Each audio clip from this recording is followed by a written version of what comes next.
गरुड़ पुराण 5वां अध्याय।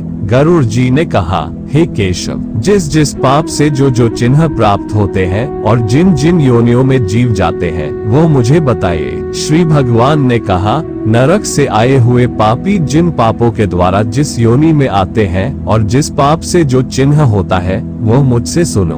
ब्रह्म हत्यारा क्षय रोगी होता है, गाय की हत्या करने वाला मूर्ख और कुबड़ा होता है, कन्या की हत्या करने वाला कोढ़ी होता है और ये तीनों पापी चांडाल योनि प्राप्त करते हैं। स्त्री की हत्या करने वाला तथा गर्भपात कराने वाला पुल्लिंग भिला होकर रोगी होता है। परस्त्री गमन करने वाला नपुंसक और गुरु पत्नी के साथ व्यभिचार करने वाला चर्म रोगी होता है। मांस का भोजन करने वाले का अंग अत्यंत लाल होता है। मद्य पीने वाले के दांत काले होते हैं। लालच वश अभक्ष्य भक्षण करने वाले ब्राह्मण को महोदर रोग होता है। जो दूसरे को दिए बिना मिष्टान खाता है उसे गले में गंडमाला रोग होता है। श्राद्ध में अपवित्र अन्न देने वाला श्वेत कुष्ठी होता है।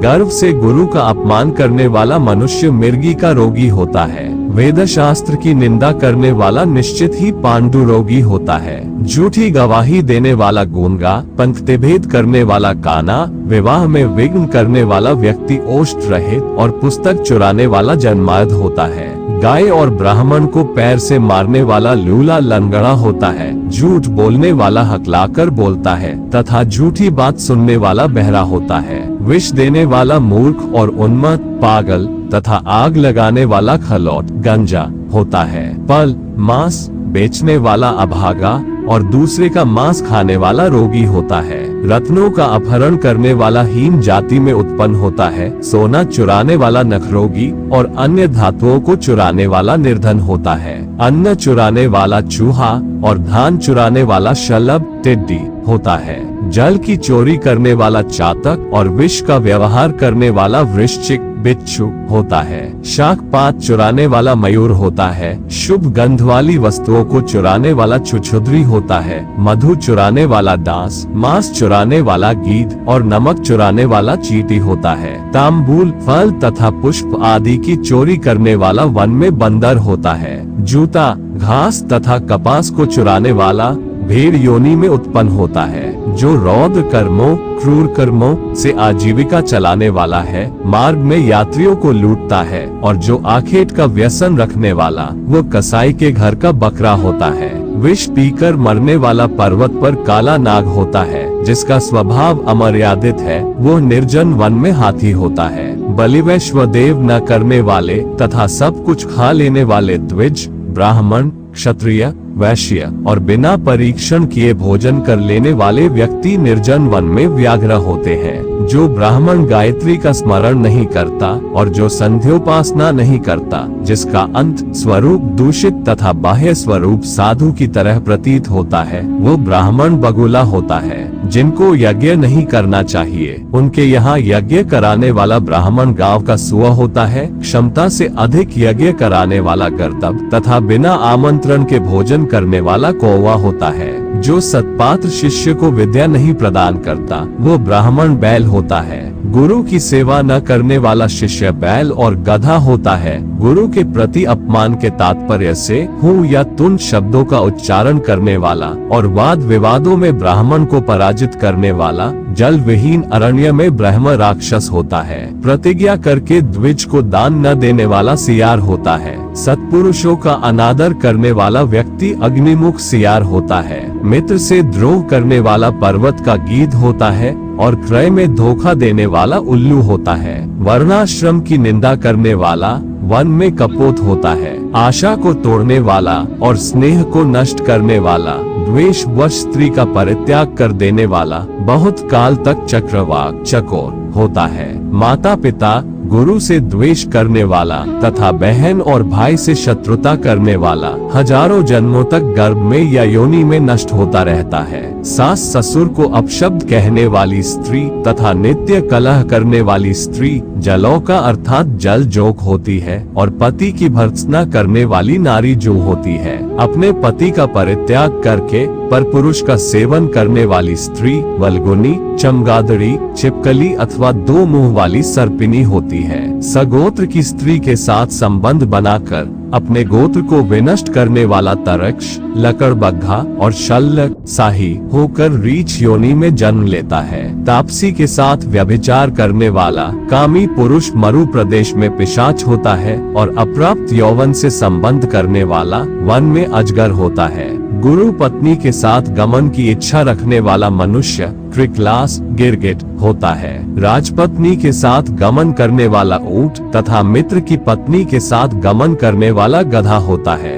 गुदा गमन करने वाला विष्ठा भोगी सुअ तथा शूद्रागामी बैल होता है। जो महाकामी होता है वो काम लंपट घोड़ा होता है। किसी के मरना शौच में एकादशाह तक भोजन करने वाला कुत्ता होता है। ददेव द्रव्य भोक्ता देवलक ब्राह्मण मुर्गे की योनि प्राप्त करता है। जो ब्राह्मण धम द्रव्यार्जन के लिए देवता की पूजा करता है वह देवलक कहलाता है। वह देव कार्य तथा पितृकार्य के लिए निंदनीय है। महापातक से प्राप्त अत्यंत घोर एवं दारुण नरकों का भोग प्राप्त करके महापातकी व्यक्ति कर्म के क्षय होने पर पुनः इस मर्त्य लोक में जन्म लेते हैं। ब्रह्म हत्यारा गधा, ऊंट और महिषी की योनि प्राप्त करता है तथा सोरापान करने वाला भेड़िया, कुत्ता एवं सियार की योनि में जाते हैं। स्वर्ण चुराने वाला कृमि, कीट तथा पतंग की योनि प्राप्त करता है।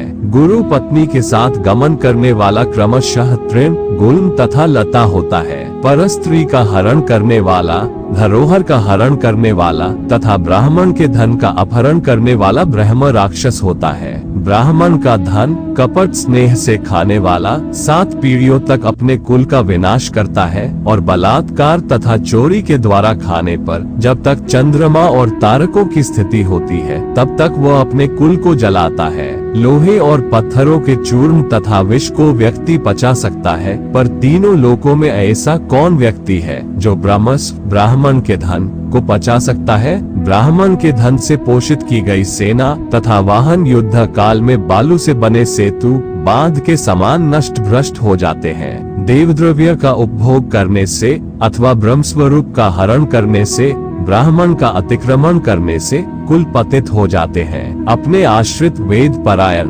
ब्राह्मण को छोड़कर अन्य ब्राह्मण को दान देना ब्राह्मण का अतिक्रमण करना कहलाता है। वेदांत के ज्ञान से रहित ब्राह्मण को छोड़ना अतिक्रमण नहीं कहलाता है, क्योंकि जलती हुई आग को छोड़कर भस्म में आहुति नहीं दी जाती। हे तार्क्ष, ब्राह्मण का अतिक्रमण करने वाला व्यक्ति नरकों को भोग कर क्रमशः जन्मायध एवं दरिद्र होता है। वह कभी दाता नहीं बन सकता, अपितु याचक ही रहता है। अपने द्वारा दी हुई अथवा दूसरे द्वारा दी गई पृथ्वी को जो छीन लेता है वह 60,000 वर्षों तक विष्ठा का कीड़ा होता है। जो स्वयं कुछ देकर पुनः स्वयं ले भी लेता है वो पापी एक कल्प तक नरक में रहता है। जीविका अथवा भूमि का दान देकर यत्नपूर्वक उसकी रक्षा करनी चाहिए। जो रक्षा नहीं करता प्रत्युत उसे हर लेता है वो पंगु अर्थात लंगड़ा कुत्ता होता है। ब्राह्मण को आजीविका देने वाला व्यक्ति 1,00,000 गोदान का फल प्राप्त करता है और ब्राह्मण की वृत्ति का हरण करने वाला बंदर,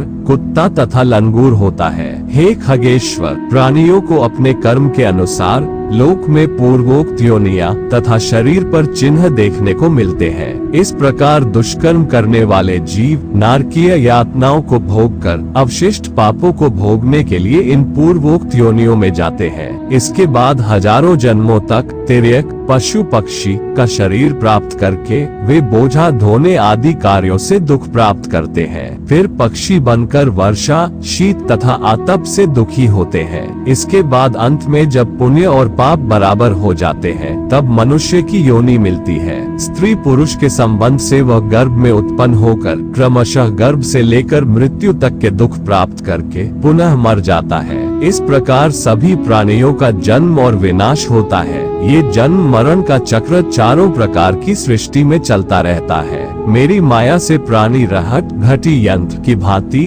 ऊपर नीचे की योनियों में भ्रमण करते रहते हैं। कर्मपाश बांधे रहकर कभी वे नरक में और कभी भूमि पर जन्म लेते हैं। दान न देने से प्राणी दरिद्र होता है। दरिद्र हो जाने पर फिर पाप करता है। पाप के प्रभाव से नरक में जाता है और नरक से लौटकर पुनः दरिद्र और पुनः पापी होता है। प्राणी के द्वारा किए गए शुभ और अशुभ कर्मों का फल भोग उसे अवश्य ही भोगना पड़ता है, क्योंकि सैकड़ों कल्पों के बीत जाने पर भी बिना भोग के कर्म फल का नाश नहीं होता। तो दोस्तों, आज के लिए इतना ही। उम्मीद है मित्रों आपको हमारा यह वीडियो पसंद आया होगा। आगे आने वाले वीडियो को देखने के लिए हमारे चैनल को सब्सक्राइब करना ना भूलें और अपने विचार नीचे कमेंट्स में जरूर साझा करें। फिर मिलते हैं अगले वीडियो में। धन्यवाद और